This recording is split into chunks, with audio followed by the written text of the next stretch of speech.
gentlemen. Uh-oh. It's time for the Early Bird Special. Bringing you the best stories from the world of sports and sports entertainment. Now, here are your hosts, Sparky and Burdick.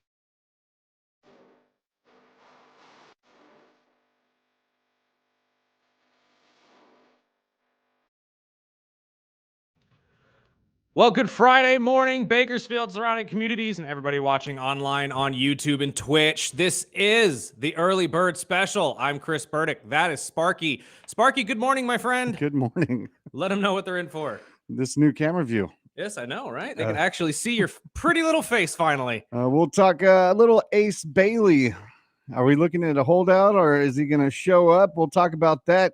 We'll talk about the Wander Franco sentence. Then we'll be joined by Evan Cohen from ESPN's Unsportsmanlike, which you were just listening to. Right into our show. We'll get into some NFL news. Plus, we'll have Chris Flail, local comedian, coming in ahead of the Night of Champions WWE event tomorrow. We'll tap into that Kershaw chasing his record, plus much more right here on the Early Bird Special, which you can call or text in anytime during the show at 661-842-2000. And I have an interesting topic to bring up at the end of the show. I know Sparky's not a huge boxing fan, but I'm curious about this. The Athletic did a story the other day saying that if Jake Paul is the new draw to boxing, what does that say about the sport? Which he's fighting Chavez this weekend? Yes. So I also want to know what you guys think about this as well. Is Jake Paul the future of boxing, or is this whole celebrity boxing thing just a fad that's eventually going to fade out? Text in your answer, 661-842-2000. Personally, I've enjoyed a lot of his fights. They've pretty much been exactly what you would expect them to be. And he himself has taken the craft pretty seriously.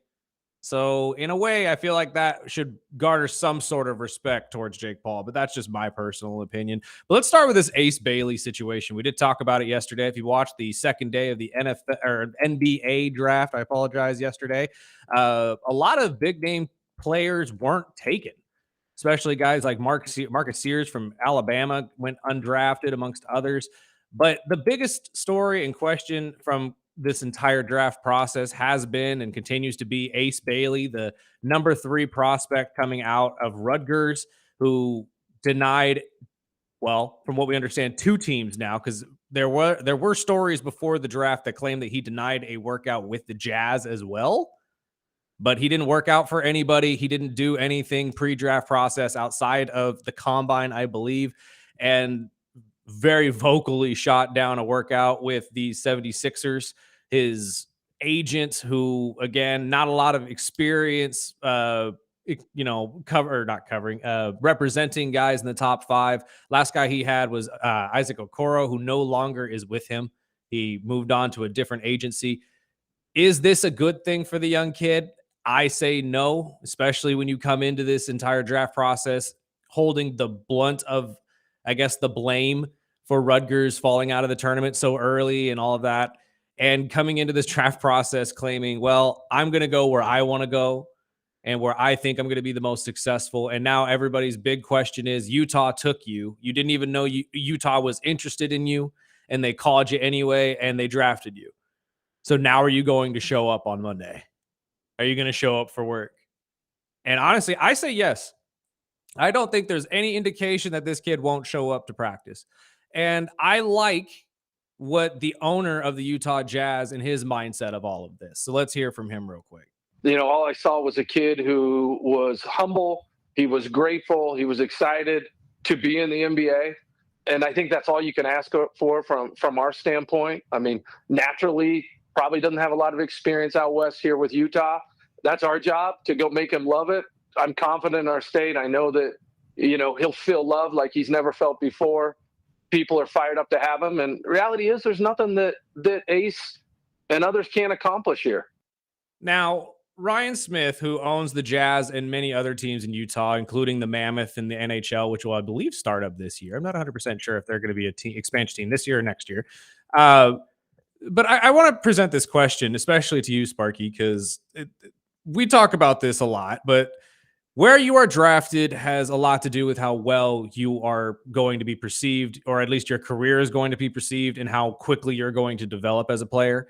But is Utah ever a place that you honestly think anyone wants to go play? Probably not. Probably not. Probably not. Probably not. And Ryan's got the right idea. Sell Utah. Let him come see the city first. Let him see what he's not missing out on, but at least working with here. And I agree with him. I said it during our mock drafts. Utah got screwed out of the first overall pick. And at this point, they were going to take the best player on the board, no matter who it was. Whether it was Conknoopel, VJ Edgecombe, or Ace Bailey, did not matter. They were going to take the best possible player because that's what they needed. The roster isn't that far off. They're just looking for some piece to fill in that actually will, ignite them again and get the fire going. And Ace Bailey might be that guy. That's why I genuinely believe they're going to turn this kid around on this city. I hope so. I genuinely believe they might. And honestly, the Utah Jazz are not a terrible organization to play for. They have a history of at least being somewhat competitive. You got, plenty of Hall of Famers that have played there. John Stockton, obviously, Malone. I personally, he won't be a first balloter, but I think Carlos Boozer needs at least a consideration. Boozer. Loved watching Carlos Boozer play. Me too. Now, again, first ballot Hall of Famer and a shoe-in? Absolutely not. Yeah, but a consideration? Not. At least. He should be on the list. At least. But that's my point. Like, you have good names coming out of this city. Andre Kirilenko being an underrated one as well. I loved watching him play when I was younger. Ace Bailey could be the next step. Ace Bailey could be the next one of those guys to come in and actually take over that city and make it exciting to watch basketball there again. I just don't understand how a player can say he had no idea that they were interested when they were obviously trying to work him out. Yeah. And, and the rumors were saying that, they were steering teams in the top 5 to not draft him. Right. Which is just silly. You would think if you're an upcoming young player, you want to be the highest draft pick you can be. Right. But I can understand not wanting to go to Utah, like you were just saying. I know his rep said that he was leaning on going to Washington. But we'll see. It'll be a quick weekend like always, and we'll see who shows up and who doesn't. But just for his sake, I would hope that he shows up. Well, yeah, absolutely, especially for your career. And I'm glad you brought up the story because I read that as well, that teams were told not to take him in the top 5. This is what's weird to me about sports. And honestly, this also adds into our whole conspiracy theory about the number 1 overall pick in the NBA being skewed or, given to certain organizations just because. This obviously proves that, because if you're calling, these aren't teams calling each other. These are people within the NBA higher up calling teams saying, do not draft this kid in the top 5. We want to send a message. Don't do it. And this has happened in the NFL as well, which is wrong. You should not be doing that to people. I'm sorry. We just saw it with Shedeur. I'll throw it out there. They did the exact same thing to Shedeur Sanders. You really think Cleveland wanted to take Dylan Gabriel before Shedeur Sanders? Really? Yeah, I don't think so either. Maybe for the pocket. Yeah, exactly. But at this point right now, seeing stories come out where you take a kid that should have been top 3, if not, in that consideration for 1 or 2, and you are telling teams don't take him in the top 5. I'm glad Utah took him at 5. Yeah. Because if I'm Ryan Smith and I get a call saying, don't take this kid at 5, I'm saying, screw you, and hanging up. I'll trade up and get him at 4. Exactly. Don't tell me what to do with my draft pick. But going back to, they were already screwed for the first pick. And to turn around. You screwed me out of Cooper Flag. Yes. So and now you're telling me me don't take Ace Bailey too? Ha! Yeah, right. Hang up the phone right That's when I'm calling my attorney. I'm like, hey, dude. And honestly, that might be what happened. I genuinely believe Ryan Smith might be that kind of person, just like I said, that said, yeah, right, I'm taking him, and just walk away. Yeah, you already took my first pick. Exactly. So why can't I take the best player off the board? And it's like, I don't care if you want to send a message, quote unquote, knock that off. I'm sorry, I shouldn't even say quote unquote, because that's not what they said at all. But that I'm pretty sure that's probably what was the point here. Let's not do that anymore. So say he doesn't show up. Ooh. Then Utah are screwed not once, but twice. Well, and that's true. But I think I'm glad we're talking to Evan at 7:30 because I heard him talk about this on the way in, and I'm curious because he does have a very good point. All I'm thinking now is he wants out. And because he wants out, take the under on how many years he'll actually play for the organization. However, I have no reason to believe that Ryan Smith and this Jazz team and fan base can't turn him around on this. Like, genuinely, I really do. Now, there's going to be outside factors, other players telling him, you'd be much better on our team, but that happens all the time. So it's really going to be, can you sell him on the city of Utah? And I think you can. I genuinely do, especially if this kid is as serious as he claims about wanting to be the best basketball player he can be. There's no reason to believe that Utah can't sell him on. This is the perfect place to do that. They are cutting edge when it comes to their training facilities. They are fantastic in terms of like focus and figuring out what you need to do to get better. I don't see why Utah isn't a solid fit for them, or for him, I should say. I mean, I love the pick. They're lucky that he landed. I mean, he was still there, 100%. but it was probably the other three teams saying, okay, well, they told us not to take him. So, well, I don't know. 1 and 2, what for sure were locked in. But I was looking at 4, and I don't understand why they would want him to land at 6 over at Washington. I would have much rather taken the Utah. Right. And honestly, from what I read, it was really 6 through 8 anywhere in that area. It was Washington, Brooklyn, or oh Lord, who picked at 7? I'm drawing a blank at the moment. But regardless, it doesn't really matter. They wanted to go there because it seemed like a better fit for him in terms of how many minutes he was going to get, who he was going to be sitting behind, and the development of him as a player. Personally, I don't think Washington would have done you any service, big guy. I really don't. They haven't done anything for the young stars they've had already. I would have took Utah. The last one that they had that they actually developed into something was John Wall. Actually, no, I take that back. Bradley Beal, I guess you can qualify. But Bradley came in as an absolute sharpshooter. I don't think that Washington would have been a better pick than Utah. Brooklyn as well. Honestly, if we're going to be on that, if I'm going to bring that team up, that's my biggest loser of this draft. I don't know how you have 5 first-round draft picks, take 4 of them as guards. None of them were game changers either, including Igor from BYU. And I just don't understand it. You could have easily packaged some of these up and moved up for Ace or anybody else. That would have been at least somebody that could impact your team, especially if you're going to end up losing Johnson and Cam. So you need to start figuring that part of it out as well. But that was a head scratcher to me. You had 5 first-round draft picks. I know a handful of them were in the low 20s, but you could have packaged those off to somebody else and gotten a better pick out of this. And if you watch the draft, I mean, give us an update. Who's your team? What'd you think about your team's draft? And just text it in 661-842-2000.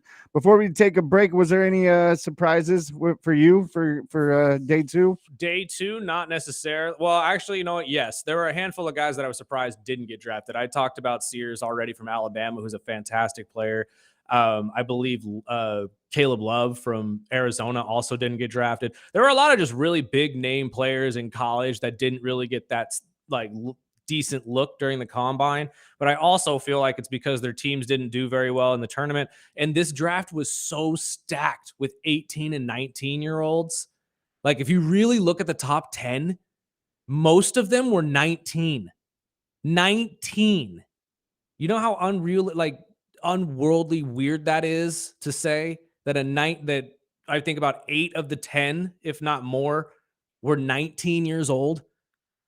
One of them, Cooper Flagg, technically should be a freshman in college, and he didn't come out of high school. Like, these guys are young, and they're getting younger, and I think that's why we're seeing the coaches move the way they are, and maybe that's why coaches like Mike Malone can't get a call, because we're focusing so much on connecting with these young 19-year-olds. And I get it. It's a completely different world to them. It really is. It's a completely different world to them than it is to me. And there's really not that big of an age gap there. It's weird to me that it's headed that way. Younger and younger. Yeah. I mean, like, we're talking about these kids. They're 18, 19 years old. They can't even buy beer in there. No, think about it, dude. Cashing checks. Harper got more money in his rookie deal. I think it was $56 million at 19 years old, playing 1 year at Rutgers, than his dad did in his entire NBA career. That is why he doubled his family's net worth in one day. and you're 19. Booyah. Oh, my Lord, And man. I know the NBA announced later yesterday that Cooper Flag, you'll see his debut in the Summer League July 10th against Bronny and the Lakers. Nice. And then you'll probably never see him play again. Never see him again. Until the regular season. Because I'm telling you right now, they don't play the star like rookie players that much in the summer league. They will to get them like accustomed to the game, and like especially if they need some development. But guys like Cooper Flag, you'll see him play maybe 2 games. I thought you were talking about Bronny. Oh no. That's I mean worse. Bronny too. But actually, no, from what we understand, Lakers might give him more playing time. They might have to. They might have to. I mean, hey, they might give him more playing time. That's all that matters. He's getting minutes. Well, we'll take our first break. We'll come back, and we got to get into this Franco story. We talked about it a couple days ago. Well, now they've been sentenced. We'll get into that and much more right here on the Early Bird Special, ESPN Bakersfield, 12:30 a.m. 101.1 FM.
the interesting version. Okay, I've heard this one. Welcome back. This is the early bird special. To the left. I'm telling you, it's gonna take a while, but it's just dead ahead. You just look at me. That's all you gotta do now. See, Look it. at Look, them you can see beautiful your eyes. pretty little face. I have to type myself up too, real quick. I misread, and actually, I misspoke. I didn't misread. I misspoke when we were talking to Ace Bailey. The calls were not coming from NBA officials. A friend of mine just texted me right now saying I said NBA officials were From the refs. It was from his reps. Yeah. Which, if that is the case again, and I meant to make this point, fire this dude already. Yeah. Those are the Fire bad this people you guy don't want already. around. You do not want this guy representing you. Like, and honestly, I still think that's exactly what happened. I think Smith got the call from the rep and said, yeah, right, and hung up the phone. Yeah, get off my phone. But the NBA officials were not the ones calling in. I need to tighten myself up on that because that's not what I meant. My question is the scale of salary change from, say, pick 3 to pick 6? 5. Yeah. If that he wanted is pick 6. I wonder if that rep's salary has anything to do with that, or the change of 3 and 6. I don't know if it's like the NFL where it scales from picks. I feel like it would, and if that's the case, I don't know a sensible agent that would want his draft or his draftee to be picked lower. I mean, because that means you get less money. Everyone knows what the draft is about. Yeah. I mean, it's on. If you're a top 5 player, you're going to be going to probably a play or a team that's probably not on unless it's the NBA and of course, the frozen envelope, and we'll get into again. Well, there's no reason to believe that there's no technical proof that points that way, but that is the conspiracy, and I do believe it because it's happened far too many times. And also a good point that was brought up that I totally forgot to bring up as well. I love that we're giving Ace Bailey all this grief. We've seen this happen in the recent past with the NBA players, including Evan Mobley of my own Cleveland Cavaliers, who did not want to work out for Cleveland, and Cleveland said, we're taking you anyway. You don't have a choice, bruh. Yeah, and guess what? The kid has been a stud, and he loves playing there. So there's no reason to believe this won't happen to Ace in Utah too. And trust me, if there is one place that is worse to go play in any professional sport than Utah, it's probably Cleveland. And that's being said by a Cleveland fan. So I'm just letting you know right now, Cleveland itself as a city, not the best place. Or players that don't want to play in Toronto. Exactly. Well, at least, Ace Bailey wasn't videotaped standing up saying the F word, but It is what it is.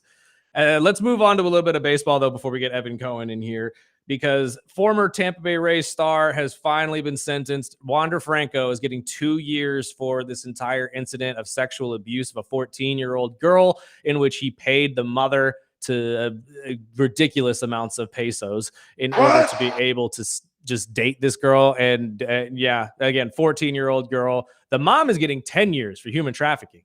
As they probably should both. Yeah, it should probably be much higher for that for both, right? But realistically. And just so you guys know, and what really irks me and Sparky as we were texting about this yesterday, Wander's not even going to prison. That's like a probation period. We know this is the DR. Like, I know this, that their laws are way different than ours, and obviously that's what factors in here. But 2 years and essentially just probation? That's wild. Like, don't get me wrong, the mom getting 10 is justice in itself, but you got to slap something worse than 2 years on Wander for this. Now, it still comes back to the question that we posed yesterday, though. Does he come back to baseball? I don't think so. Now that you are a convicted felon, especially since this is slapped on you, like I said, if we're going to blackball someone like Trevor Bauer for something that he didn't even, like, he was set up, literally, and it's been proven he was set up, but you're still blackballing him, there's no reason to believe Wander Franco ever plays baseball in the MLB. I wouldn't hope so. No. I mean, what team is going to touch that right now? Or no, I shouldn't say right now. In 2 years, I guess, when all of this is blown over. When he could leave the house? A 2-year probationary period essentially insane. Is wild. Insane. 14-year-old girl at the time. Now I have no idea how old she is. It hasn't been specified, which probably makes me believe that she's still underage. And just to get 2 years for this. And his strict conditions are just having no sexual content with minors. Okay. That should... Okay. You want a cookie? Like, Right. what? Like, how much did they pay, or did he pay them? I thought that was a prerequisite for life in general. Like, why are we even talking? Like, why is that something that has to be put down as a guideline? Like this, see, this is what I'm talking about though. Like when it comes down to putting teeth in serious things, I know it's the DR. We can't really do anything about it. It's the Dominican Republic and how they run things. But wow, wild. 2 years and then 10 for the mom who took money. And I mean, like, don't get me wrong, both are sleaze. Yeah. Both are absolute bottom of the barrel. But I thought for sure when we read the other day they were wanting 5. I was like, shoot, that's a low number. Yeah. As I bumped that number up I'm there, a father. Jack. I would have I would have taken it out of court and 10 years and for the guy that was actually sending the money. So it hurt more to receive the money than actually paying it. And he was 21 at the time for anybody who was curious about that. So actually I should do the math with the girl, but I'm not going to. It's besides the point. Yeah, she's still under 18. Yeah. So either way, it's a disgusting story. It's just really, really is. And honestly, again, shame on him, shame on the mom, as we've said millions and millions of times. And it sucks a little bit because this was one of the best prospects in baseball. He was really winding down to be one of the better Tampa Bay Rays prospects we'd ever seen. And it was going to boil up to one of the better careers we were hoping for. And yeah, now, I mean, the kid had an 11-year, $182 million contract that he was using to pay for a 14-year-old girl. And I would expect to get that money back, right? Yeah, no, Tampa Bay ain't paying that money. Are you nuts? No, there are some legal clauses that I'm sure they are going to make sure he does not see a dime of that. Or at least I would hope so. Or whatever guarantee he got up front. Right. But at this point, it's the signing bonuses and stuff like that, you're probably just gonna have to let go. But the money that he was owed for the rest of this contract most likely will go straight back to the team. Regardless, it's the end of a really what could have been a really prosperous prospect. And honestly, it's just a really, really rough story to talk about. But at least justice was served, and he will face at least a little bit of time. Although me and Sparky both agree it's way lower than we really wanted, and no prison for this. Wild, just wild. But let's take a break real quick.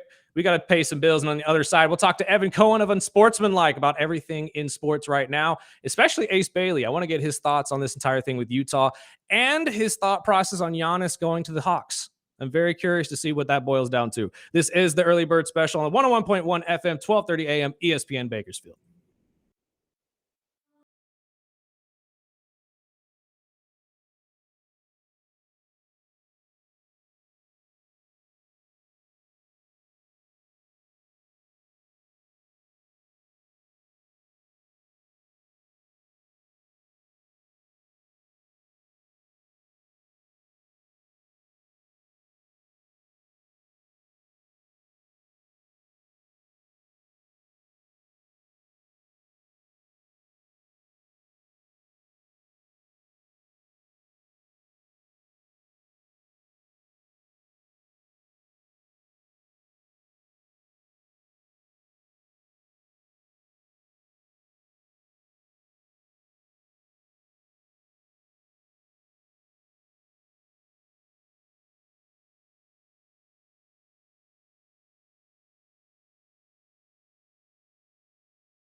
Welcome back to the Early Bird Special.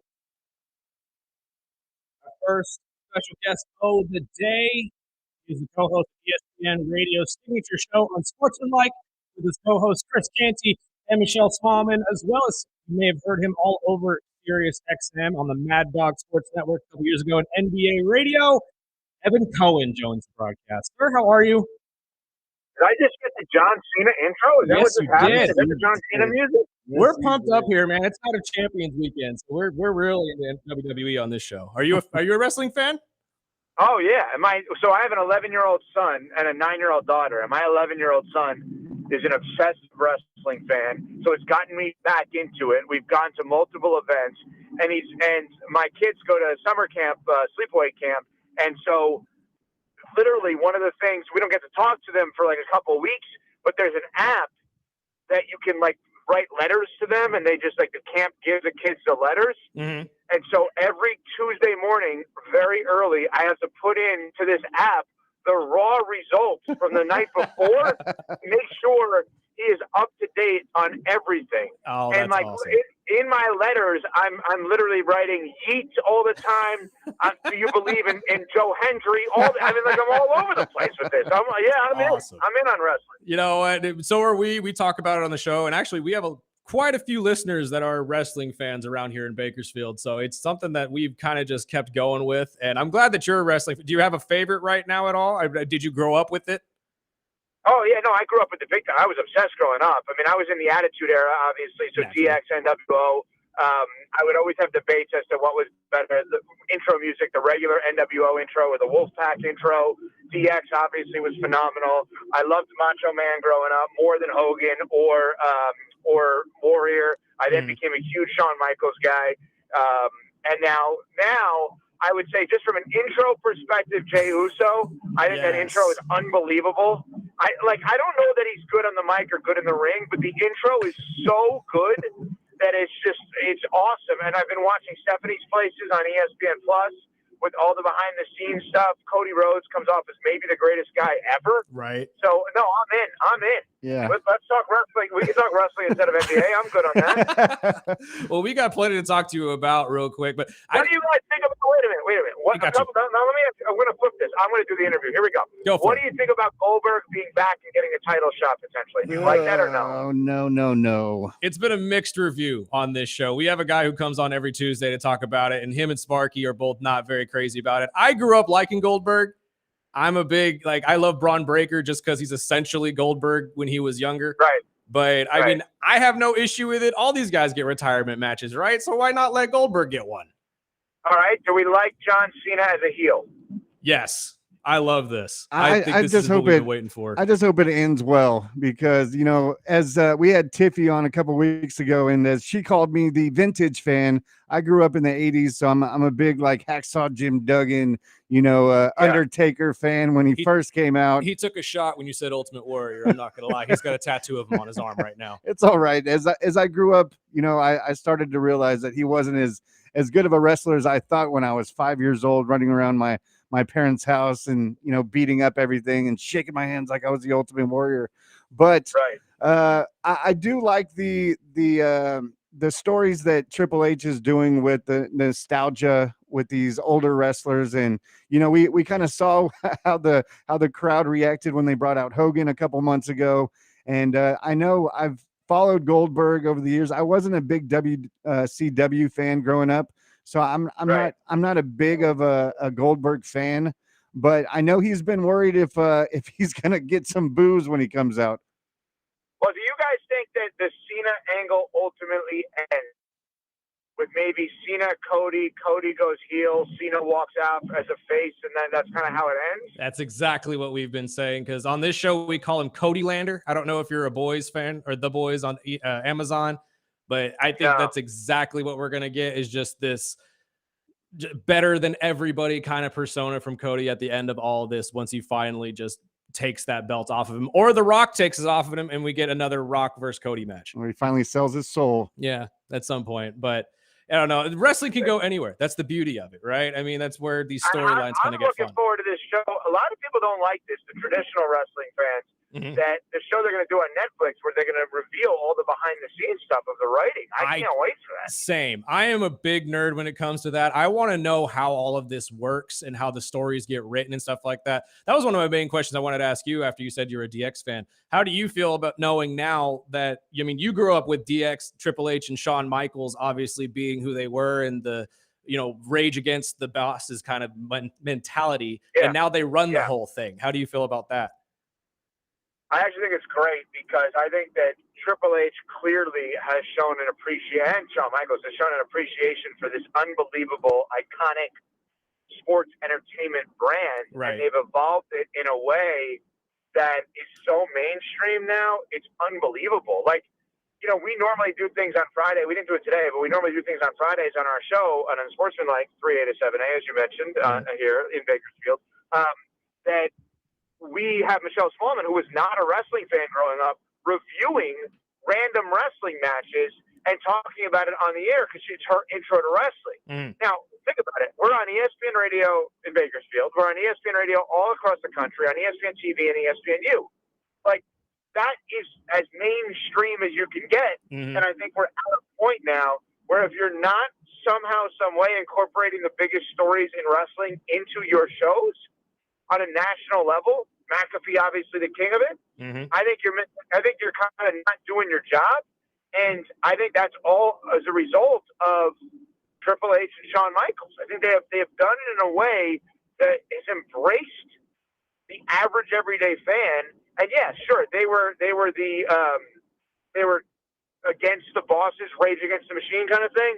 Now they are the machine, and I think it's actually made it better. I agree. And honestly, I think it's their love for the industry as a whole that kind of drives that. So I think you're onto something there. But again, they're also not lying. They're also not pretending. Yes. Like it's real in that it's real athletes, it's real athleticism, it's real fun storylines, but it's scripted. Right. So you mentioned my time. I was 12 years before coming to ESPN on Mad Dog Sports Radio on Sirius. And I was lucky enough to be a part of a wrestling match once, and the behind the scenes and watching the wrestlers and creators kind of play it out was unbelievable to witness. So it was like an indie event, but nonetheless, like, I think that Triple H and Shawn Michaels, what they've done is like, hey, the audience is not dumb. We can let them in on the idea because they know already that this is, you know, scripted television. You don't have to go quote unquote kayfabe in that, but like, come on, give me a break. It's still fun, and they've made it even more fun. Right, and you just don't insult the viewer. That's the main goal of it all. So just as long as you can accept the fact that they know this is scripted entertainment, but they're here because it's entertainment. So I don't know. That's why we love it on the show. Exactly right. I get up, 3:34 in the morning every day to prep for the show. So I've been a big fan of Unsportsmanlike. So I know one of the things you guys have been doing with Michelle is getting her to watch some of these old sports movies.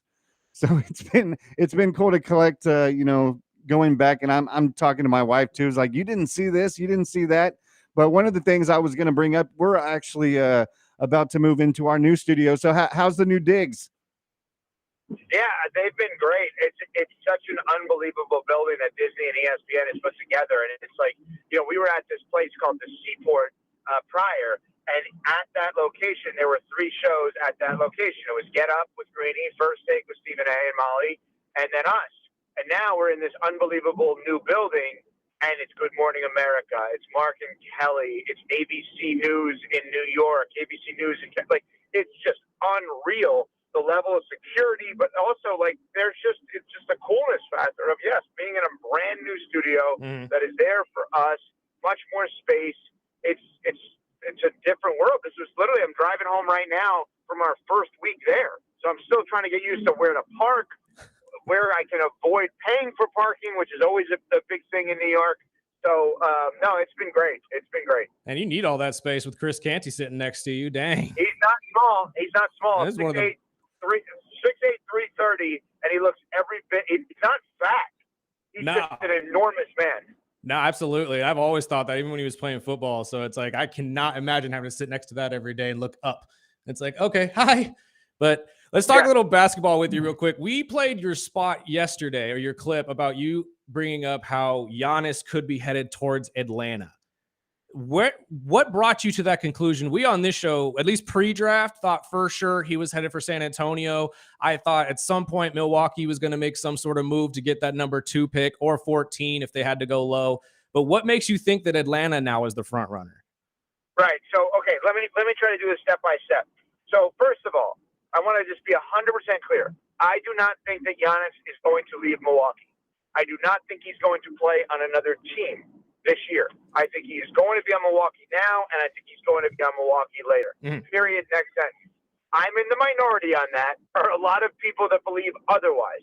So in speaking about his future to those people that believe otherwise, I think that going into the draft, there were probably 3 to 4 teams, and we could play this out. So if I told you before the draft, let's come up together, the 3 of us, with a list of teams that we think Giannis could go to if he were traded. Let's do this. So San Antonio, you mentioned. Who else you want to put on that list? Miami was one we threw out there. Before the trade for Kevin Durant, we were saying the Rockets, but now since they made that trade, I highly doubt that will happen. They still could be in the mix. You think they could still be in the mix for Kevin Durant?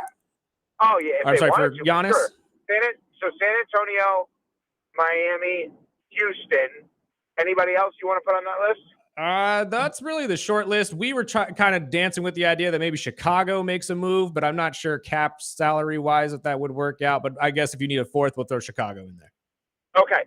So at no point did you guys or I or anyone else ever put Atlanta on the mix, in the mix. And I don't think we should have.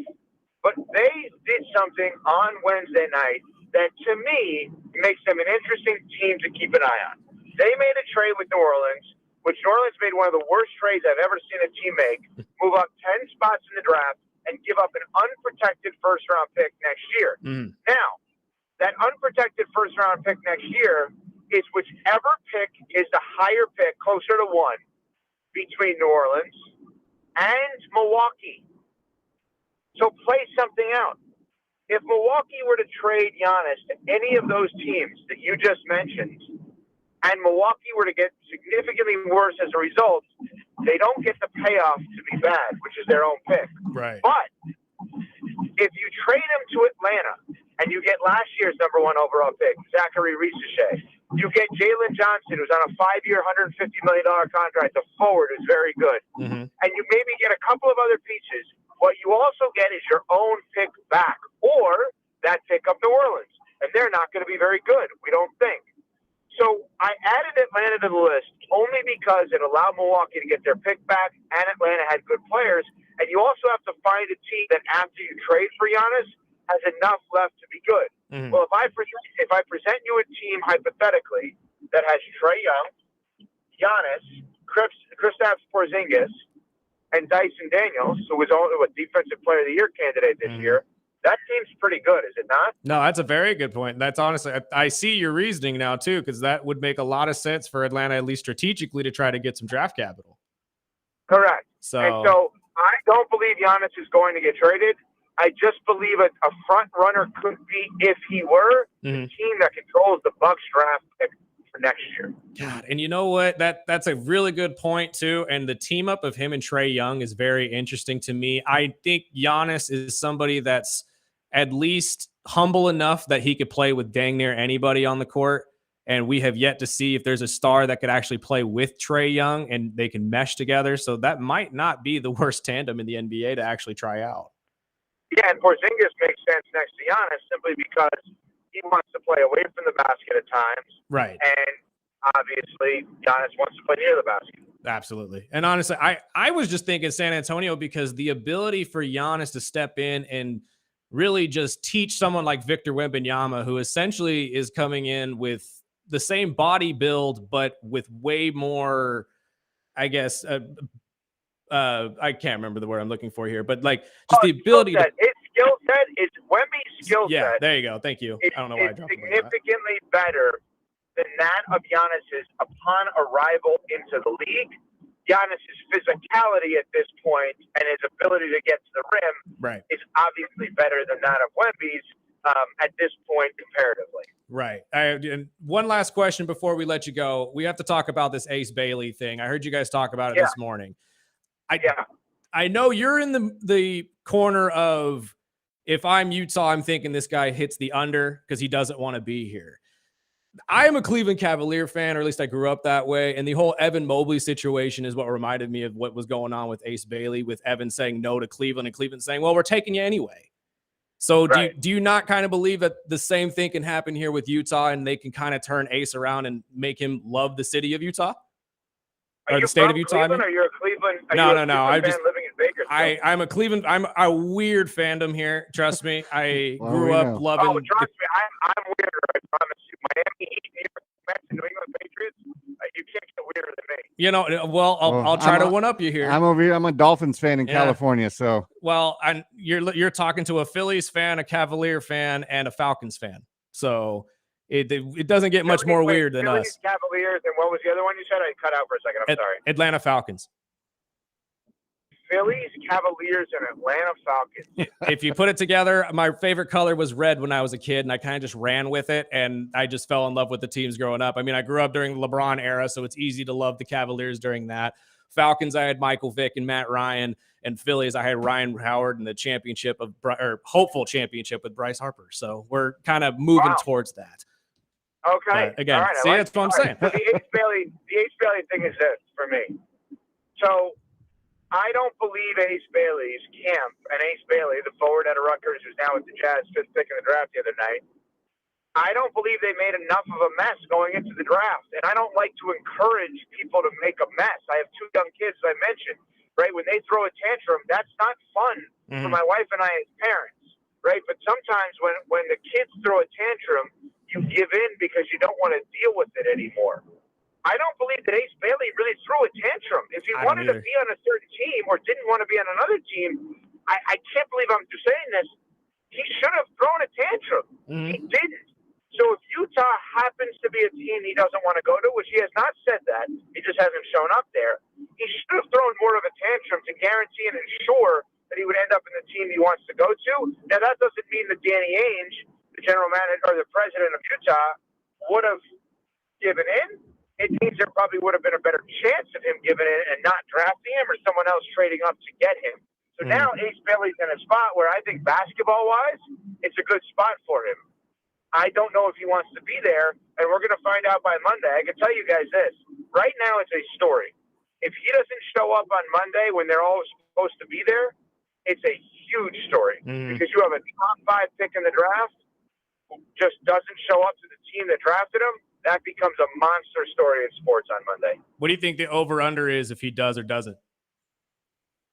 Like 60-40, 70-30? I'll say 70-30 he does, maybe even 80-20, only because of this. What's the alternative? Right. So if he doesn't, it's just so people understand, it's not like, oh, he can just go back to college. Like, that's not how, he can go back to college. He can't go back to college basketball, right? And he can't, just re-enter the draft. It doesn't work that way. They have it right. So, because that's the thing that people have to understand. When you enter the draft in any of these sports, you in essence are working for the league more than the team. Right. You enter the NFL draft, you're working for 32 teams at that point. Any of them can draft you. If you enter the NBA draft, you're working for 30 teams, and because you have a guaranteed contract, you are guaranteed to be paid by an NBA team during the course of the contract. You are not guaranteed to be paid by one specific team. Makes sense. That's interesting. Okay. Well, before we wrap it up, we'll finish how we started. Who's your prediction of the king and women queen of the ring tomorrow? Okay, I'm not, because my son's away at camp. I'm not as in on that, so you guys are gonna have to help me. Well, Cody. I'm trying to think who are they gonna make a push for? You think it's gonna be Goldberg tomorrow, or is he not in it? No, Goldberg's not in it tomorrow. That'd be next week. Saturday night's main event. So tomorrow, the King of the Ring finals is Cody versus Orton, and the Queen is Asuka and Jade Cargill, if I'm not mistaken. Jade Cargill. I go with Jade Cargill. Cody versus Orton is interesting. So if I'm picking Orton, then I got to be picking them to make Orton on a big push. But what are they pushing him for? A rematch at SummerSlam? What am I making a Randy Orton push for? That's essentially what this would be. Is whoever wins this is getting a push towards SummerSlam. And that's why I'm not sure if we're going to get Cody that early. I think they're going to wait for a little bit before they line throw up that with, in there. with Cena, right? Yeah, So then I exactly. guess I'll go Orton, and then they save Cody, the next big push for Cody, for Cena on the way out. Well, there you go. That's a good prediction in my book. Thank you so much for your time, sir, and we'll hope to talk to you soon. Thanks, guys. I appreciate it. We'll take a break real quick, pay some bills. You're listening to the Early Bird Special on 101.1 FM, 1230 AM, ESPN Bakersfield.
Welcome back.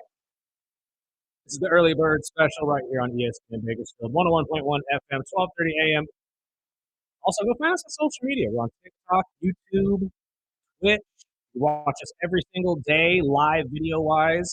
You can also follow us on Facebook and Instagram, where you'll see plenty of clips and stuff from the show. where we also update you as much as we can on stuff going around the world of sports. When we're not on the air, we try to share as much as we can on our story. So go ahead and follow us on there.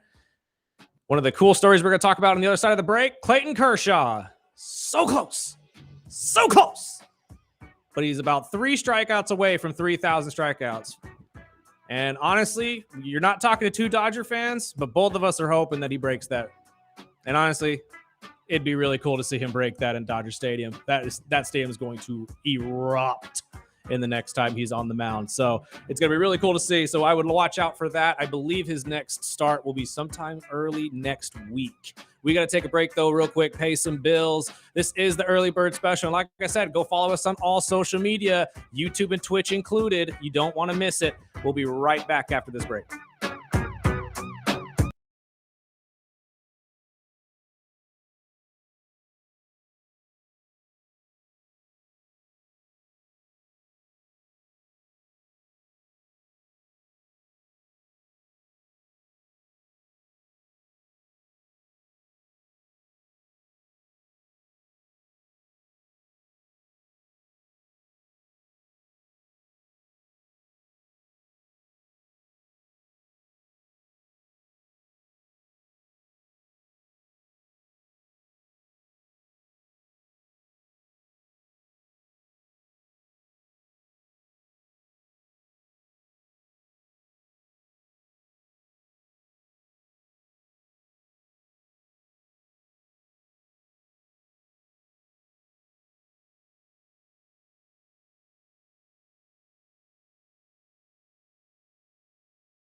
And welcome back to the Early Bird Special, Hour 2. We got our guy Chris Flail in here. We couldn't have you next week. I apologize. Yeah, It's thank 4th you. of July. Thank you for so- having me back a week early. Well, I mean, happy to be here. We wanted the day off. Let's be honest. We wanted the Friday off. You on deserve 4th of it. July. Well, Hey, the works WWE shoots hard. ahead of time. it's Why a shouldn't hard, we? It's a hard job working here. I'm not going to lie Yeah. to you, but it is what it is. But thank you for coming in on a week off. Of We course. appreciate it. How are you feeling? How are you ready for Night of Champions tomorrow? Feeling good. I'm excited for it, but I'm conflicted. I'd be interested to hear what you guys think because things are going well, but I feel like they've also written themselves into a little bit of a corner where we've got a lot of great matches. I'm excited for the event itself. Mm-hmm. I've looked at the lineup of matches. I don't think I care who wins any of these matches. I'm excited to watch all of them. None of them? You I don't don't- care who wins any of them? There's not one that if one or the other wins, I would go no or yes. As This long needed as- to happen. As He long as deserves CM it. Punk loses, I'll be happy. Well, see, that's the beauty of it. I don't think you're going to see CM Punk win tomorrow. Only Good. because this entire build that they're doing with John Cena, I don't think is ending anytime soon. And it seems like they're setting up a loss for I don't know where that video of him pushing away the kid came from. I don't know if that Yes. was And it seems- internal or not. And today they showed the Saudi crowd booing him, almost like his foretelling of like, hey, when he comes out, maybe boo a little bit, maybe cheer. Really? Yeah, Huh. yeah. Well, I mean, because if you went to the Bakersfield show, he had "Thank You Cena" chants on the way out, Yes. and it like even to the point where he stopped and acknowledged it. Yes. So I thought that was really cool. But I mean, we talked about it multiple times though. The heels are the ones you usually want to cheer for. I mean, Right. look at Rhea. Rhea It's so I had, mean, much this more guy's fun. wearing a Razor, Ramon shirt. I mean, Go. and he never, You didn't get ever the was the toothpick. good guy. Anytime you saw Razor come out, you knew something sly was about to happen. He did a lot of bad things. He caused a lot of bad times. But as he said, bad times don't last. No, absolutely. Bad guys do. Yes. And I mean, he's obviously rubbed off on some of the best in the biz right now, yeah. too. Because I mean, Damian Priest mentions him multiple times as Yeah. his inspiration. Razor's Edge. I know. I mean, I can't wait for this weekend only because, well, I'm disappointed I didn't get my King of the Ring match, first and Me foremost. too. I Oh. wanted Sammy and Jay so bad. I wanted to talk to you about this. I feel, and Sparky, you spoiled. I feel like the WWE writing staff wanted to stick it to guys like you and me that are trying to predict what happens next based on what happened and what will happen at the You know end what of the it year. is? I mean, they clearly listened to the show. They clearly heard if me say anything- Jay Uso's winning the Royal Rumble, said, you know what, we'll throw this kid a bone, but he's not getting anything else for the rest I of the year. think the best thing that came out of it is now Cross has a match in it. True. Yes. Very true. Cross and Sammy is going to be great, which I knew was boiling up eventually. We just was waiting and Yeah. waiting and waiting. Why and do you Triple think it H is that way. we have to wait this long for them to push someone like Karrion Cross? Well, you saw what the Twitter sphere is chalking it up to, right? Have you seen it? what are we talking about? That he here? won't take a back bump. Okay. But I watched. I Neither went- will Jimmy Uso. Right. And I went back and watched a handful of his matches. He takes back bumps. Just the last, I forget who they had him in there with last, but I don't want to say tomato can, but a guy who's not getting the same heat as him. Yes. It's like, yeah, I'm supposed to steamroll this guy. I don't want to do the thing that you're doing. I don't want to do the thing you're doing with everyone else and have your new champion. So that's Io what the Sky. news has been. I guess. Yeah. This is first for me. Yeah, but they're saying the reason he hasn't gotten a push is because he won't take back bumps. the internet, though, this is what I talk to our boy KG about this all the time because obviously he comes in on Tuesdays and talks to us about all the rumors and stuff that are around the wrestling world. I don't care for the Twitterverse, though, and what they say about stuff because, I mean, and you hear it from multiple professionals within, like, they don't care what any of those people say. And most of the time, you're wrong.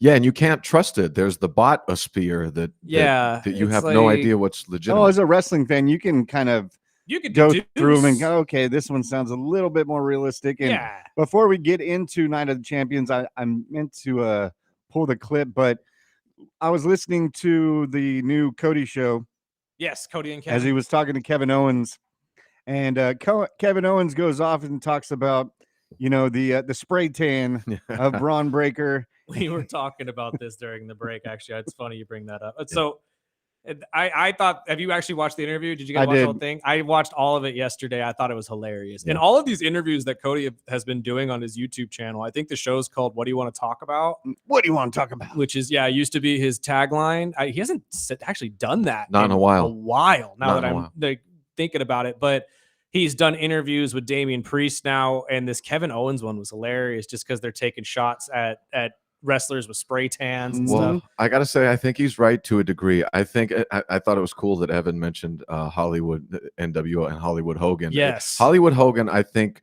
was the last on the paint chart of gas station hot dog spray tan tones. I think Hollywood Hogan is going to be as bad as you get.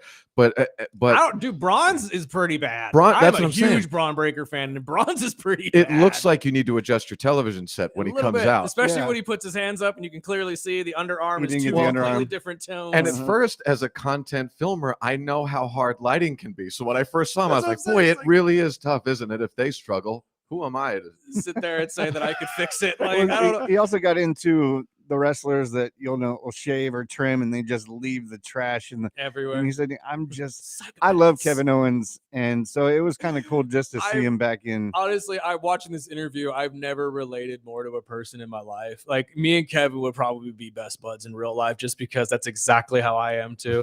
If you're not the same skin tone you were when you left the body, there's a problem with that. And that's not me saying that. That's a quote from him. Like, that was awesome. But to be fair, he's the most pasty. He's the most pasty And he wrestler. brings that up too. He's like, on look, the- I am white. If I'm okay with that, you should be okay with that.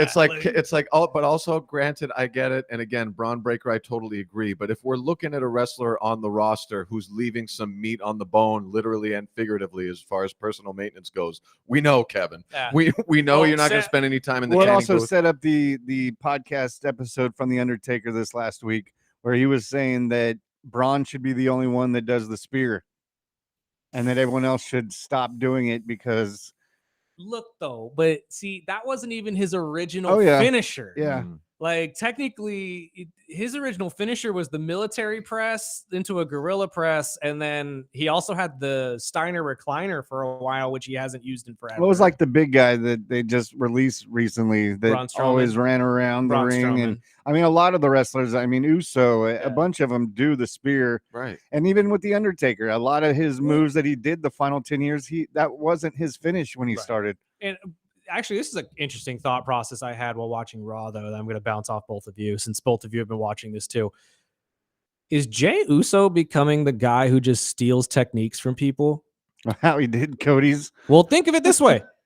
He has stolen the spear from his cousin, the super kick from his mentor, Mhm. Shawn Michaels. He has stolen the Uso splash, technically, because everybody's done the frog splash for years. Mhm. Now he's stealing Gunther's sleeper hold in every single match. Mhm. Technically, this dude is literally just taking the best of his opponents and throwing it into his arsenal. Let's be honest. He's his whole essence. He's ripped the shields coming through the crowd. Yeah. Yeah, it's kind of, he is an amalgamation. I'm Not saying that he's doing this on purpose. I'm just saying that they are taking the best pieces of his opponents and literally makeshifting a star right in front of us. It seems like they're doing. You look at we talked about this last time I was on, where LA Knight seems to be an amalgamation of The Rock and Stone Cold Steve Austin and Oh, yeah. everybody else too. I think I see them doing it with Stephanie Vaquera and Rhea directly. Yeah. And Rhea seems to have taken a liking to her in the ring. Oh, man, I hope they team up. as well. I hope they team All up right, soon. man. Eventually, I it's really do. happening. I think it's going to happen. Eventually, it's happening. They're even costume wise, it seems to be merging together, which would be an interesting tag team. Well, the one thing I wanted to bounce off you guys while we're doing this is, everyone's talking about Cody. Even Evan was bringing up, Cody, when we're going to get Cody Lander and all this. I mean, what about Uso? Yes, I agree. Because with I that. feel it coming. There are two at this point. All I know is I was texting you last week about this. There are too many good guys, not enough just direct bad guys. True. And I don't know who it needs to be though, whether it's Cody, Jay. I mean, it can be Randy, but that's the easiest transition. Maybe they use this to do it with Punk, but somebody and maybe two Randy- need to go. Randy's an automatic tweener. Like, Yeah. he really He's kinda could both. dance on that line and be a heel or a face at any point in time, and no one would care. I don't think Jay gets that push to a heel because, one, we just got done with a 7-8 year, almost 10-year run of him being a heel with Yeah. his family. And two, he's really becoming that face for the WWE with kids The Yes. ticket seller. that they need Mm. when they push Cody to go heel. Because Cody usually is that guy that is the John Cena. You throw him out to kids and kids love him no matter what. Jay is starting to become that guy, though, because he's the cool one. That's true. And So I do think there can only be one. Mhm.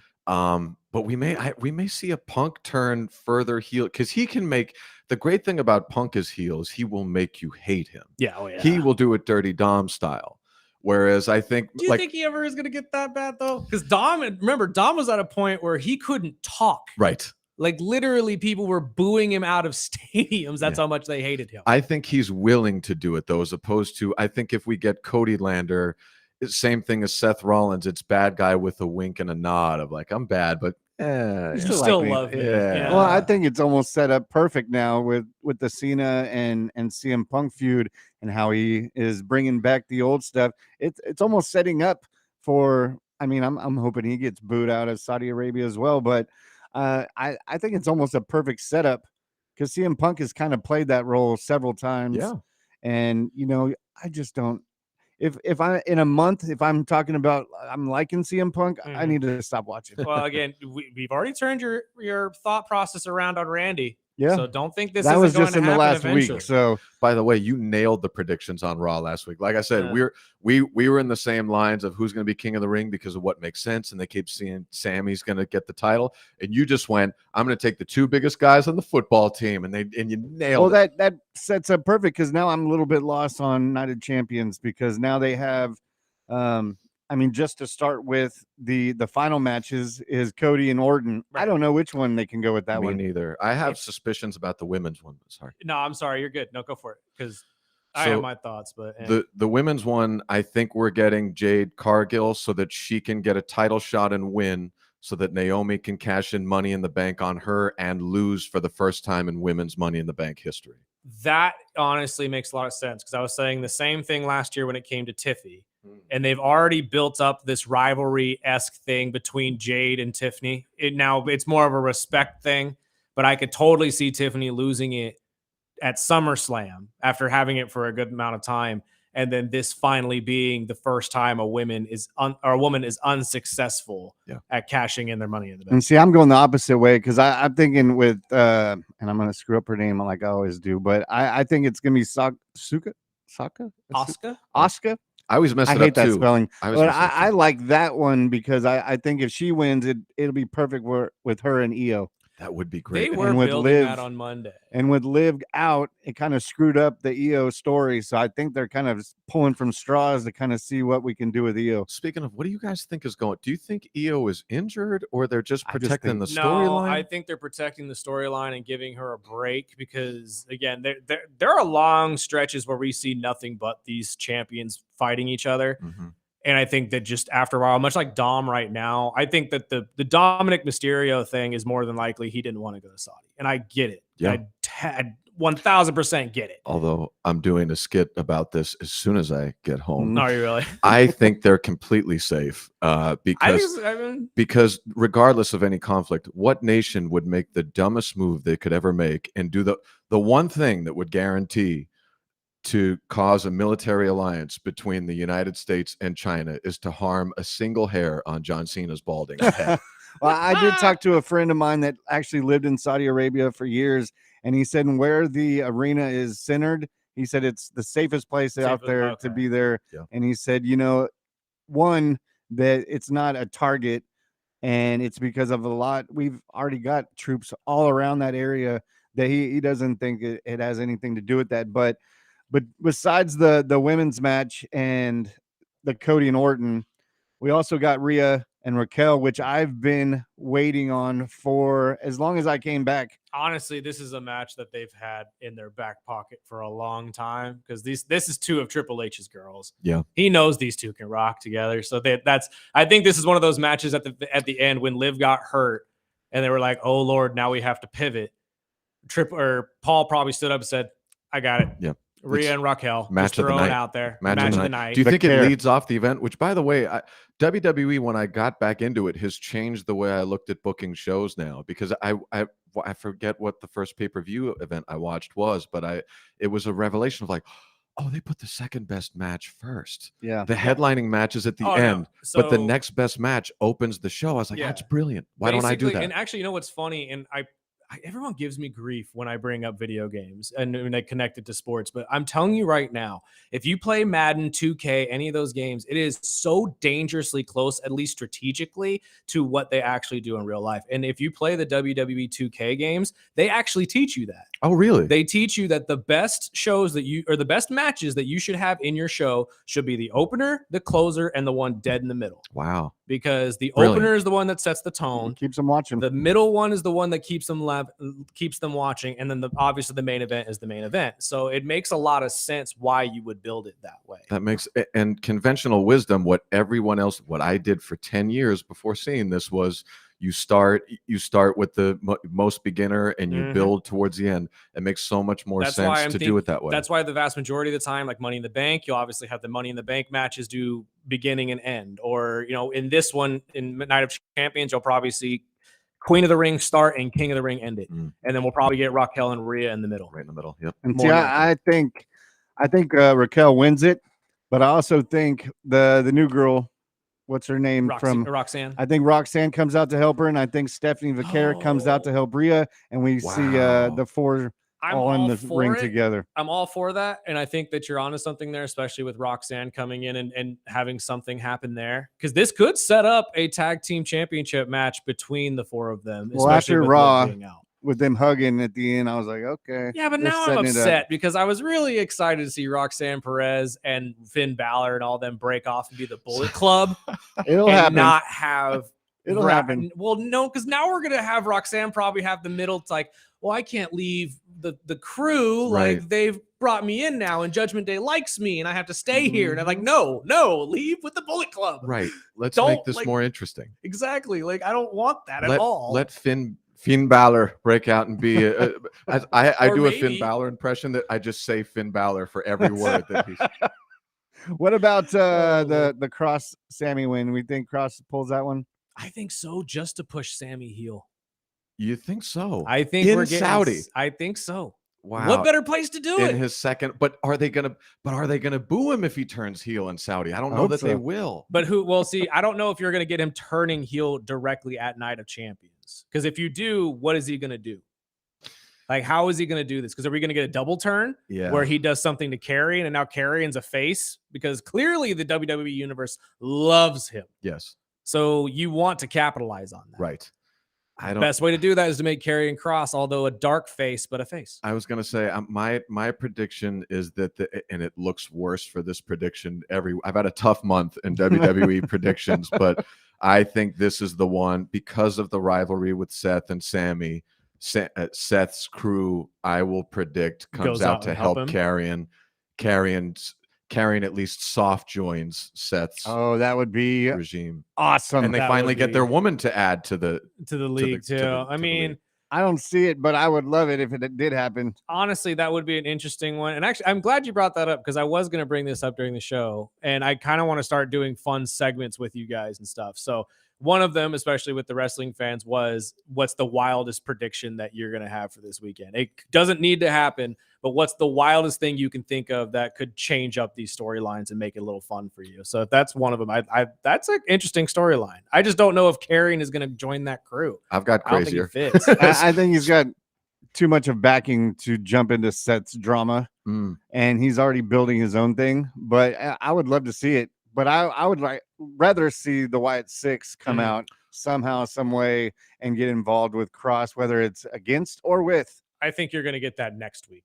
I sure hope so. At the Saturday night's main event, because there is a tag match set up on that's Friday. Right. They get the title shot. Yeah. So if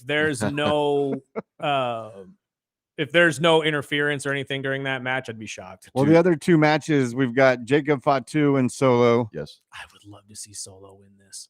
I think they need it. I think they do too. I think so. I think Solo needs it more than Jacob does. And honestly, getting that belt off of Jacob and him focused more on a bigger belt would be a better idea. Do you think there's some reintroduction to bloodline tie-ins now that Jay's kind of floating in the ether? Does he join with Jimmy? And do they have? I just read that Roman is ready. And he wants that $15 million. He wants to get back in. He wants that $50 They million. weren't going to give him that $15 million. I mean, he also just signed with that Street Fighter movie, and he's busy. But they said that Him They're- playing Akuma, by the way. He said appearances are imminent. It's coming soon. So I wouldn't doubt if I'm he ready. doesn't come back this weekend. Him playing Akuma, Jason Momoa playing Balrog, or not Balrog. What's the green guy? The one that has the electric powers. Oh my You know what I'm goodness. talking about? Yes, I do. And I can't remember I his name. can't think of who it is. Regardless, either. that Street Fighter movie is starting to shape up to be really interesting. I'm very excited. I need to plug into this. Oh, it looks so good. And then Anyways, the main event, yes. Cena and CM Punk. Oh, I'm I going forgot about Cena that all the one. way. So I know. I'm sorry. King of the Ring's not going to be your main event because we have Cena and Punk. So here's my I feel like I'm an anarchist with predictions. So I'm back and forth on who's going to win between Cena and Punk. My instincts tell me that my wacky prediction that Punk is going to win and then Rollins is going to cash in. And this is going to be the start of how we turn Cena babyface again. I think you're right on what will happen, but not I this think early. I think it's wrong on the timing. I Ooh. genuinely believe CM Punk winning a belt and then Seth coming in and cashing in on him is the plan, because then you get Seth versus Punk at Mania. Nice. But I think it's a little too early. They don't for him want to take cash that in. briefcase away from Heyman quite yet. No, it looks too good. And honestly, with what they did with the last 2 years with Tiffy and Damian, he's probably going to get a Stretch. color change too. Yeah. Like, I think everybody's going to start doing some sort of like personal twist to this damn briefcase. Yeah. And my So- last thing was Chad Gable.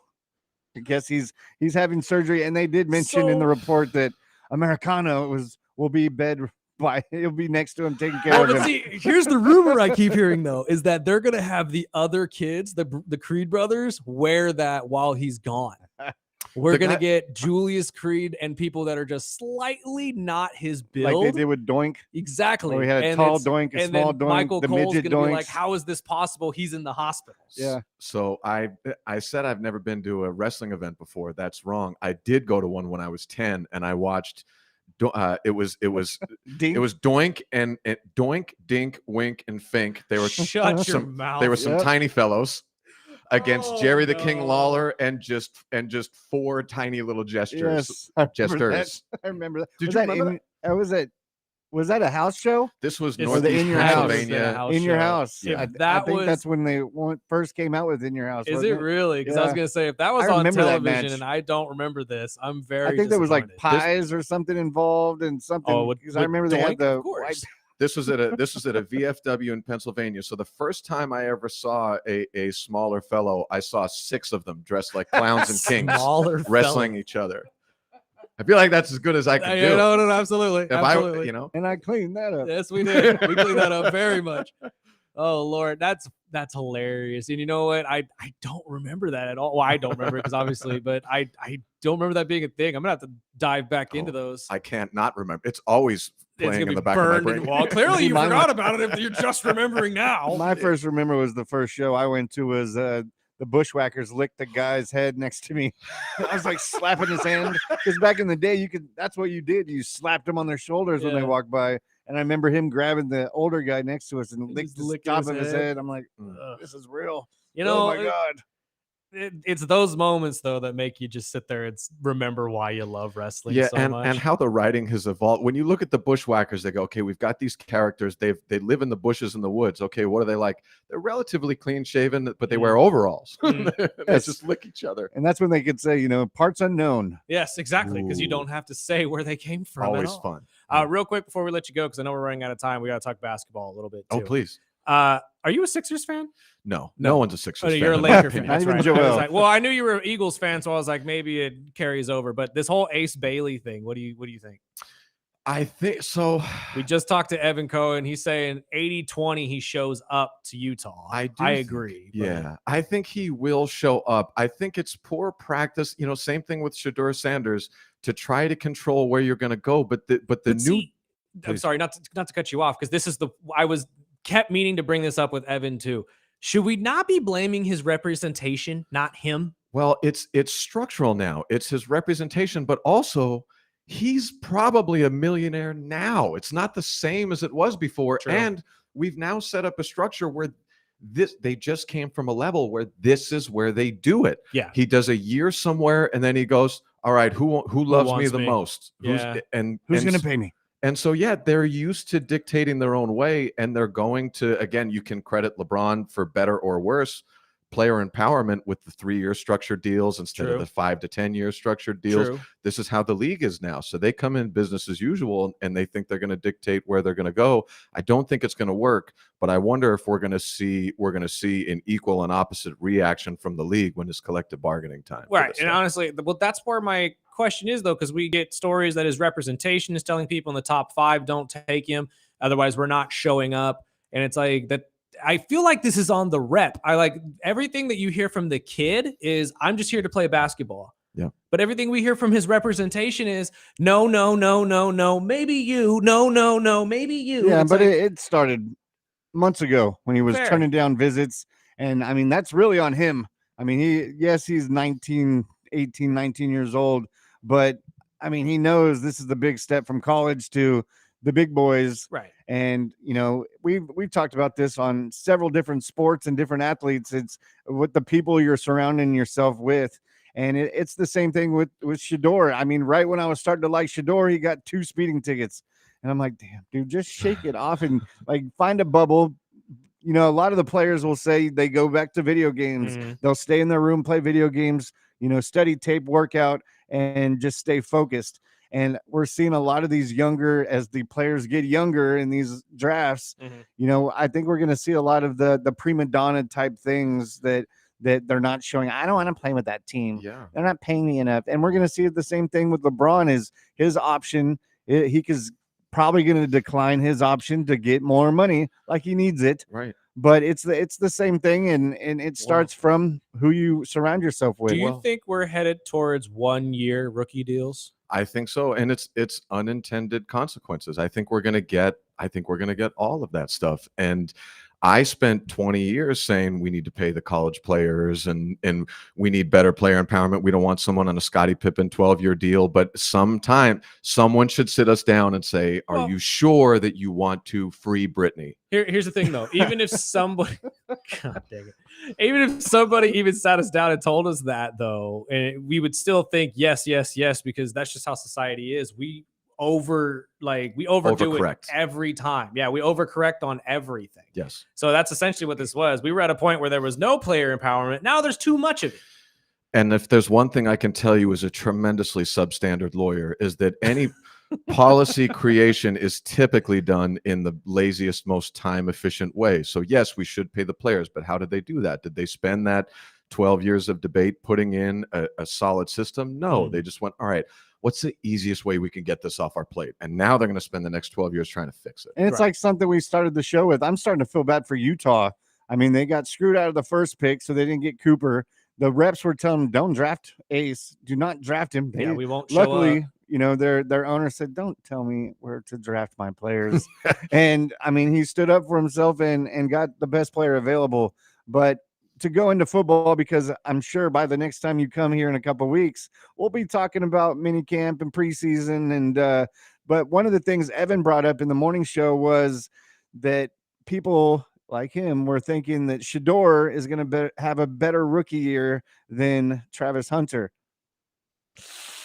That's a big reach. Ooh, that's a tough one to grasp, but I could see what he means by that. But I feel like it's easier for him to have a better season. Right. We're going to talk about him a lot more. Well, not even just that, but it's more of like, if you want to compare the two positions, granted, yeah, we're talking about probably the 3, if you really want to count Travis Hunter as 2, hardest positions in football. Yes.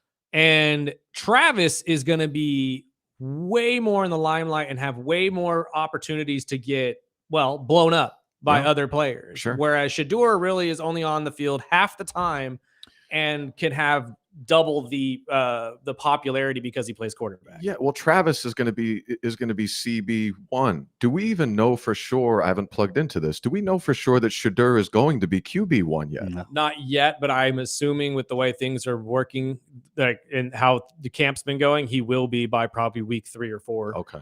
So even at that alone, he's going to have a, you got a 3-4 week head I'm start. still rolling Pickett. I still think Pickett surprises some people, and I hope you're right. might quiet. Especially Shedeur if he can go in there and beat Pittsburgh. Could you imagine if the Cleveland Browns beat Pittsburgh with Kenny Pickett at quarterback? The stories would just fly off the walls. Absolutely. It's those stories that we see every year in football. It's true, but it's Shedeur Sanders. Like, Yeah.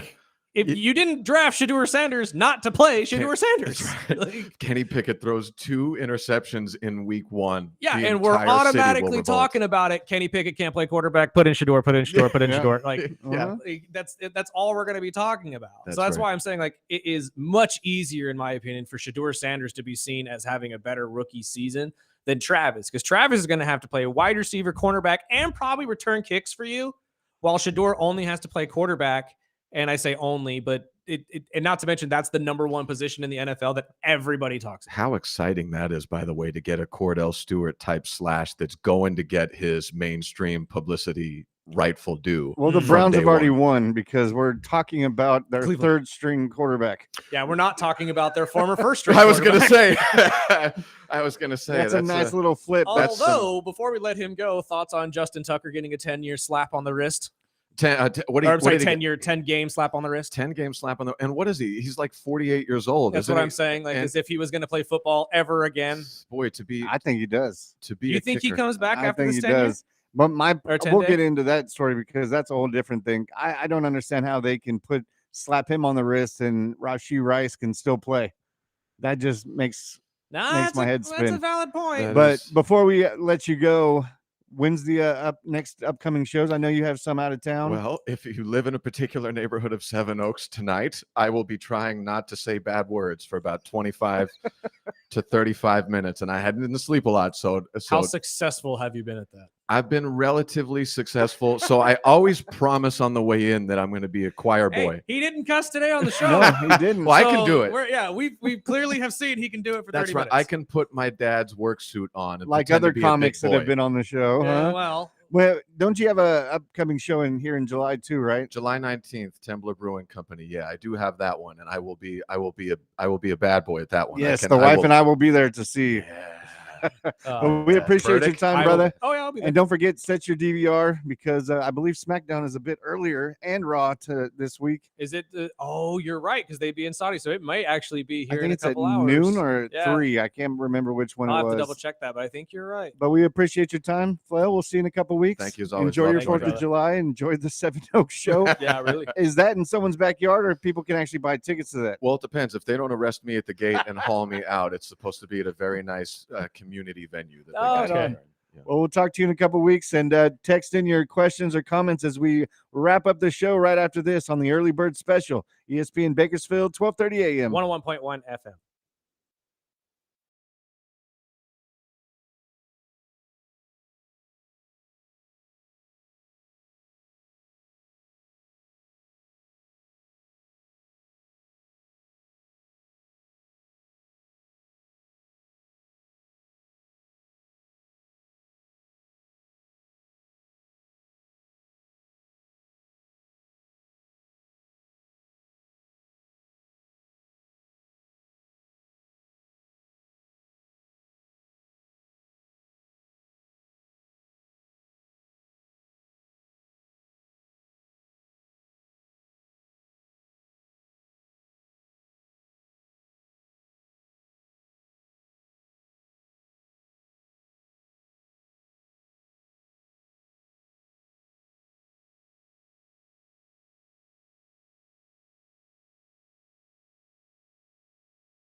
Welcome back to the Early Bird Special. I'm Chris Burdick. That's Sparky. Thank you to our two guests of the day, Evan Cohen from Unsportsmanlike. Love that. We'll have that up on our YouTube channel for you guys who missed it, along with Chris Flail, our buddy, our comedian. Go check him out tonight if you can, out at the Seven Oaks area. If you're in the area, don't jump the fence. Don't do something dumb. I know he's funny. I know you'd love to go see him. He's great. You got a chance coming up in July. I promise. Yeah, you got a couple weeks. No need to jump the fence and get yourself arrested in Seven Oaks. Trust me, they won't take kindly to that kind of thing. I know all too well. Let's talk about the ex-Ravens kicker, Justin Tucker. We brought it up a little bit at the end there with our buddy Chris Flail. Gets a 10-week ban from the NFL in which he can serve as a free agent. Yeah, was accused of sexual misconduct by 16 massage therapists in 8 different areas in a 4-year span. This dude was doing this 4 times a year for 4 years. But these are accusations. He hasn't been proven guilty. True. So True. why True. in a week, last week we were talking about Rashee Rice will not get his suspension because it's still not anything served in the courts. But the next week, Justin Tucker gets suspended. I don't get it. That's absolutely fair. This is absolutely fair. That's a very, very good point, Spark. It is a very good point. If we're going to be consistent to everybody. You weren't consistent with Deshaun. You weren't consistent with Rashee, but you're being consistent with Justin. That doesn't make a lot of sense. However, I'm putting the Deshaun Watson situation in and grabbing it and bringing it back in here. 16 different allegations from 8 different locations in a 4-year span. That's pretty damning. Just like we said with Deshaun, that's pretty damning. When it's one person, okay, there's this guy's side, that guy's side, and whatever the truth is in the middle. When there's 16 different women coming forward saying you did this, I'm not saying he is a creep. No, absolutely. I agree with you. What I'm just understanding is Rashee Rice have to assault 15 more people? Exactly. No, and I totally get that. If there's been a problem that needs to be snuffed out, needs to be fixed, and I agree with you 100%. Rashee should be facing some sort of penalty. My biggest problem with this one is that the 10-week span, this is a slap on the wrist. Mm-hmm. This is nothing. You realize that it does, like, situations like, let's take a former Raven that got in trouble, Ray Rice, when it got popped on video and he got in trouble and he got his suspension. His suspension wouldn't have kicked in until he got signed to a team. So it didn't matter if he was a free agent or not. That's how it should be with Justin. If you slap someone with a 10-week suspension, it shouldn't be, oh, well, you just can't play through the first 10 weeks of this next season, no matter if you're on a team or not. Which is only one less than what Watson got. That's ridiculous. Are we serious? That's not a punishment. That is not a punishment. That is you saying, take an 11-week vacation, sign with somebody in week 12, and we'll just forget this ever happened. Now, does that count as the first 10 weeks of the season, or does it count if he was signed, No. and then the 10 weeks would add? From what I'm reading here, it says Tucker can serve his suspension as a free agent and is free to sign with an NFL team. If he were to sign with a team, he could attend training camp and even play in preseason games before this suspension starts August 26th. Like normal ones. That's ridiculous. Well, this is what our new friend Adam Schefter had to say about the suspension. The NFL has suspended Justin Tucker 10 games for violating the league's personal conduct policy. Tucker is free to sign with other teams. He could go to training camp, but he will be suspended for the first 10 weeks. He issued a statement through his representative, Rob Roach, in which he said basically he disagreed with the NFL's assessment of this situation. Everybody knows what Justin Tucker was allegedly involved in during the offseason, contact with masseuses, asking certain favors. But in this particular case, he insists that he's done nothing wrong. He stands by his statement of innocence. The league went so far as to suspend him for the 10 weeks of the season. But Justin Tucker also said he's prepared to accept the league's punishment and move forward from this point on. That doesn't add up to me. That does not add up to me. You're fighting it, but you're okay with the punishment? Yeah, if you didn't do it, you'd be fighting it. This is unequivocally false, quote unquote, coming from Justin himself. It is tabloid fodder, as he called it. but you're willing to take this and just say, okay, whatever. No, you did it. I'm not going to say, actually, I shouldn't say that. I don't know if he did it. It hasn't been proven yet, so let's not say that. But this is screaming shady. I'm sorry. It is 16 different women, 8 different locations in 4 years. It doesn't mean that it didn't happen. Doesn't mean it did happen. But at this point right now, all point, at least to me, is pointing towards you did it. Especially with that answer right there. If you are a innocent man, I don't know a single innocent human on the planet that will accept a punishment for something they didn't do. That's what attorneys are there for. That's exactly what attorneys are there for. So, and you can't sit there and tell me you do not have the money for an attorney.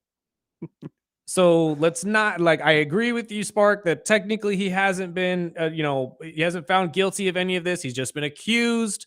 And that's why probably the suspension wasn't, you're done in the NFL. Whether this boils down in 10 weeks to be true and all of this comes to light like Deshaun Watson did, we'll find out. But at this point right now, it's pretty dang damning. And for a 10-week suspension, I don't think that's enough. I really don't. I say you should, if that is so the case, have him shelved the entire season. Mm-hmm. Watson was suspended for 11. Until you figure this out.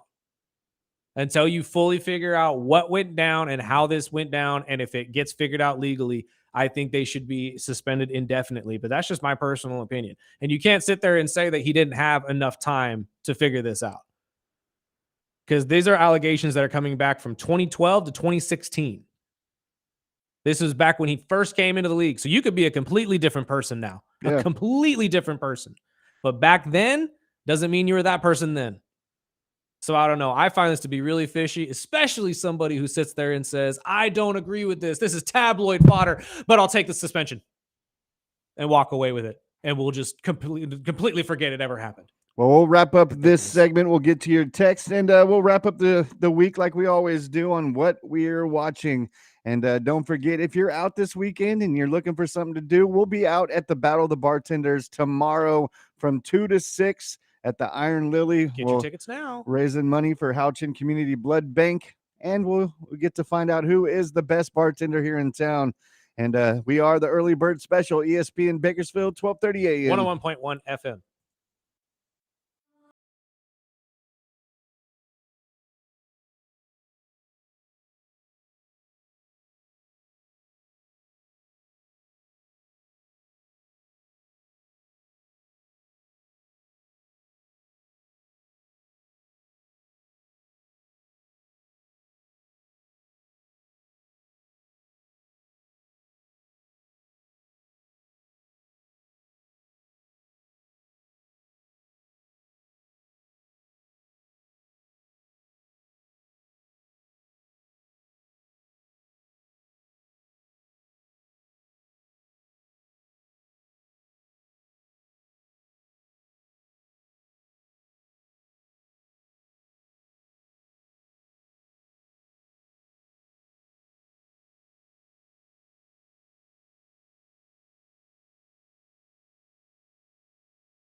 Ooh, I forgot to do something.